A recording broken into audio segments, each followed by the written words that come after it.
Hello guys, and welcome back to our next lecture from this course on how to use Groovefunnels to build funnels for your online business.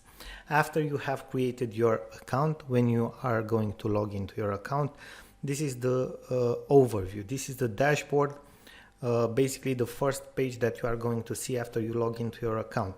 You can see that you have some quick links over here for managing sites and funnels, managing products, email marketing, memberships, videos, account settings, and Groove support desk. Then you have some options here. Get started with GrooveSell. You can use Groovefunnels to sell your own products. Basically, they process the payments for you, which is a big deal, right? Because it works like a payment processor as well. And if you are going to see to look in the left side menu and click on the apps section, you are going to see that you have a lot of options here. Okay, you can upgrade.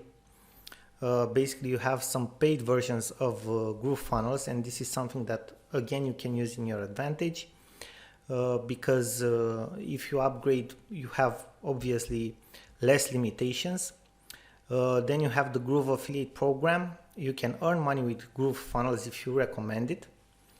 And you also have basically all the apps that the Groovefunnel as a package include.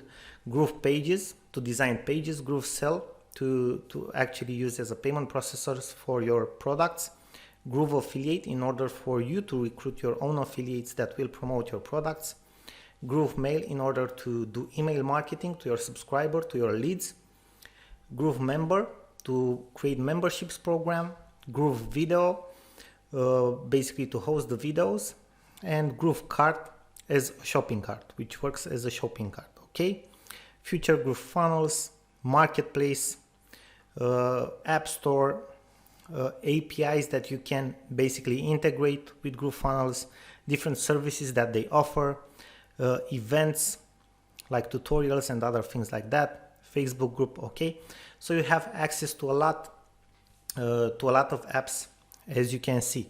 But what's the most important for you? It's basically the sites and funnels, because this is the one that you will, the app or feature that you will probably use the most. Okay, now thank you very much for watching, and in the next lecture we are going to discuss the Manage Sites and Funnels app.